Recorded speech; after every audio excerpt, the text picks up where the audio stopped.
الحمد لله الذي ذي العزة والعلا والصلاة والسلام على سيد الأنبياء شمس الضحى بدر الدجى نور الهدى منبع الجود والعطاء. أما بعد، أعوذ بالله من الشيطان الرجيم. بسم الله الرحمن الرحيم. قل للمؤمنين يغضوا من أبصارهم صدق الله العظيم وصدق رسوله النبي الكريم ونحن على ذلك لمن الشاهدين والشاكرين والحمد لله رب العالمين. إن الله وملائكته يصلون على النبي يا أيها الذين آمنوا صلوا عليه وسلموا تسليما.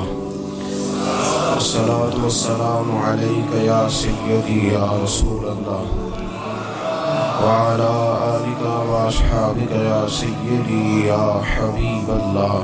تمام تعریفیں حمد و ثنا اللہ تبارک و تعالی کے لیے. درود و سلام نبی اکرم نور مجسم شفیع معظم آقا کل ختم رسول دانا سبل احمد مجتبیٰ جناب حضرت محمد مصطفیٰ صلی اللہ تعالی علیہ وسلم کی ذات والا صفات کے لیے حمد و صلات کے بعد، اسلام فطرت کے عین مطابق دین ہے. نبی پاک صلی اللہ تعالیٰ علیہ وسلم نے فرمایا ہے کہ میں اخلاق عالیہ کی تکمیل کرنے کے لیے دنیا میں آیا ہوں. جتنے اخلاق ہو سکتے تھے، جتنی خوبصورتیاں ہو سکتی تھیں، جتنی اللہ کو محبوب تھیں، وہ ساری میرے نبی کریم نے بیان فرمائی.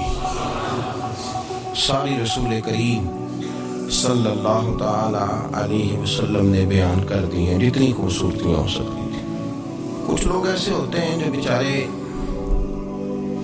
بائی نیچر ہی کچھ پریشانیوں کا شکار ہوتے ہیں، اور قرآن مجید نے جو ارشاد فرمایا نا کہ کچھ لوگ نفس کی خواہش کو اپنا خدا بنا لیتے ہیں، تو بلا وجہ بھی بہت ساری باتیں کرتے ہیں جن کا کوئی وجود نہیں ہوتا. عورت کو حقوق دلانے کے لیے بہت سارے لوگ بہت ساری غلط باتیں کرتے ہیں. جو لوگ یہاں سے کسی کو لے جاتے تھے نا دبئی، دھوکہ دے کے اور لے جاتے تھے یورپ میں، عرب ممالک میں دھوکہ دے کے لے جاتے تھے، تو وہ بھی کوئی خواب ہی تو دکھاتے تھے کہ اتنے لاکھ تنخواہ ہوگی، اتنا کچھ ہوگا. وہاں جا کے پتہ چلتا تھا کہ جیب سے بھی دینے پڑیں گے کچھ. بہت سارے لوگ ایسے ہوتے ہیں وہ سارے خوبصورتی کے نام پر ہی دھوکہ دیتے ہیں.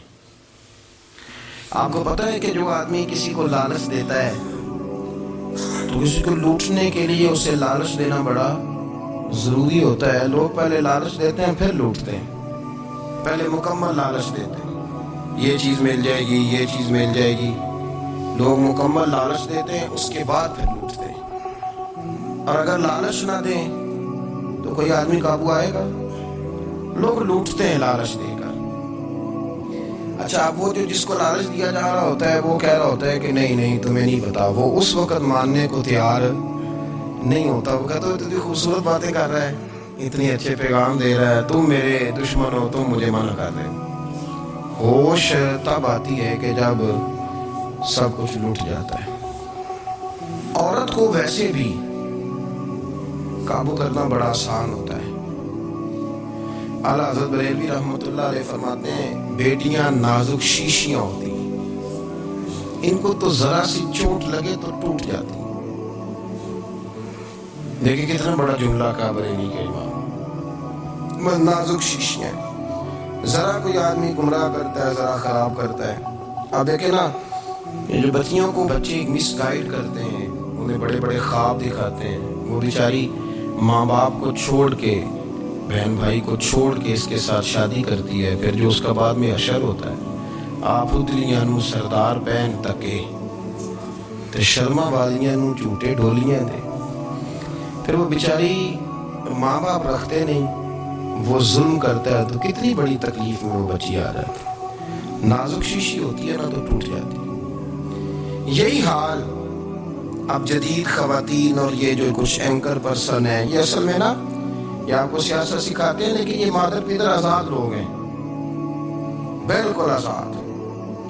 یہ تو علماء شور نہ کریں، بات نہ کریں، گفتگو نہ کریں، مشائخ بات نہ کریں، اور یہ جو کچھ سنجیدہ اور دینی طبقہ ہے یہ کوئی شور نہ کرے، یہ تو روڈوں پہ ننگے ہو کے آ جائے. معذرت، خوفناک نظریہ رکھتے ہیں یہ لوگ. عورت کو کہتے ہیں تیرے حقوق ہم تجھے لے کے دیں گے. مثلاً وہ کون سا حق ہے جو تم نے لے کے دینا ہے؟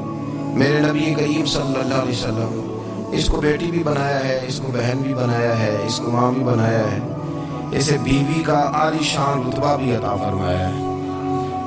اور چونکہ بیٹی کا بھی حق بڑا بیان کیا جاتا ہے، بہن کا بھی، ماں کا بھی. اور بیوی کے معاملے میں لوگ سمجھتے ہیں کہ زیادہ بات نہیں کرنی چاہیے، شاید مسئلہ خراب ہو جائے.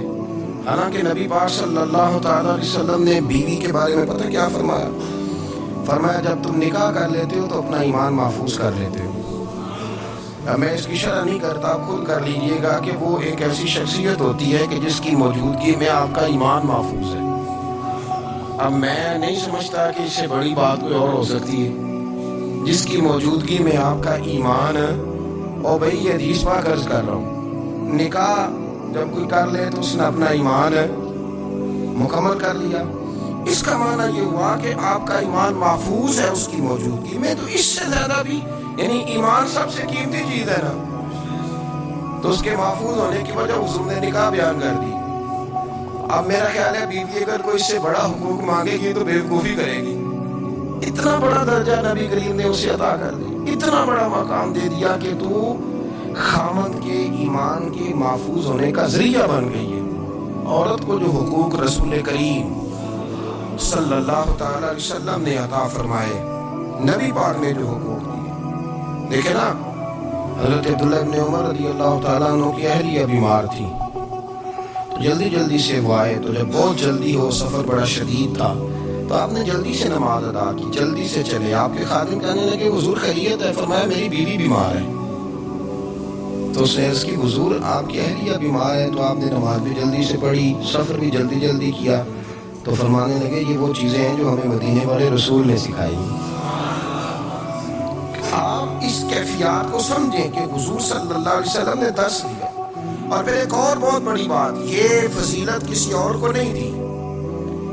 جو عورت کو حضور نے فضیلت دی، یہ فضیلت کسی اور کو نہیں دی. کبھی حضور نے فرمایا کہ تمہارا ابا تمہارے ساتھ بہت سخت رویہ کرے تو تم نے اس کو اس سختی پر داد دینی ہے. فرمایا چلو اگر وہ زیادتی بھی کرے تو تم نے اس کے ساتھ سلوک اچھا ہی کرنا ہے. لیکن آپ ایک بات کو سمجھیں نا کہ بچے کے بارے میں، بیٹے کے بارے میں، بیٹی کے بارے میں فرمایا 10 سال کے ہو کے نماز نہ پڑھے تو سختی کرو، تمہارا ڈنڈا بھی لٹکنا چاہیے. بہت ساری جگہوں پہ بہت سارے لوگوں کے لیے سختی کا حکم دیا، لیکن عورت کے لیے حضور نے جو جملے کہے، اصل میں ہم سمجھتے ہیں کہ یہ ایک بات ہے، مشہور ہو گئی ہے روایت حدیث، تو بس اس کے پس منظر پر اور جملوں کے حسن پر شاید معاذ اللہ غور کرنے کی ضرورت نہیں. ذرا اس لفظ کی تاثیر پر غور کریں.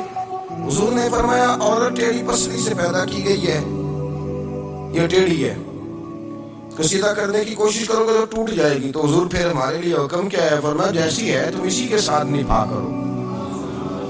آپ سمجھیں کہ اتنا محفوظ حضور نے درجہ دے دیا بیوی کو، اتنا محفوظ کہ فرمایا غلطی بھی ہو تو میرے غلاموں تم اس کے ساتھ نبھا کرو، گزارا کر لو. کو کیا اور حق چاہیے عورت کو، جس کو اس کی غلطیوں سمیت نبی پاک نے قبول کرنے کا حکم دے، اس کی کمزوریوں سمیت قبول کر لو. اب اس کو اور کیا کوئی کمزوریوں سمیت قبول کرتا ہے؟ کبھی آپ دکان میں بیٹھے ہو تو آپ کہیں بھی اس میں یہ بھی غلطی، میرے مال میں یہ بھی کمزوری ہے، یہ بھی کمزوری ہے، یہ بھی کمزوری ہے، تو کر لے قبول. کرتا ہے کوئی شخص ایسا ہو جو کسی چیز کی کمزوریاں بیان کر کے کیسے قبول کرو؟ پر رسول کریم صلی اللہ تعالی علیہ وسلم نے نا ہمیں سبق دیا، حضور نے ہمیں درس دیا، نبی پاک نے ہمیں پیغام دیا. فرمایا یہ ٹیڑھی ہے، سیدھی کرنے کی کوشش کرو گے تو بیچاری ٹوٹ جائے گی، تو اس کے ساتھ نبھا کر جاؤ. آپ میری بات کو سمجھیے گا. چلے میں اس پر ایک اور بخاری مسلم کی حدیث پڑھتا ہوں. حضرت سلمان فارسی رضی اللہ تعالیٰ عنہ اور حضرت ابو درداء کے درمیان بھائی چارہ تھا۔ مکے سے مدینے جب لوگ آئے تو حضور نے بھائی بھائی بنایا تھا۔ ان کے درمیان بھائی چارہ تھا تو ابھی پردے کی آیات نازل نہیں ہوئی تھی تو لوگ ایک دوسرے کی طرف جاتے تھے۔ حضرت سلمان فارسی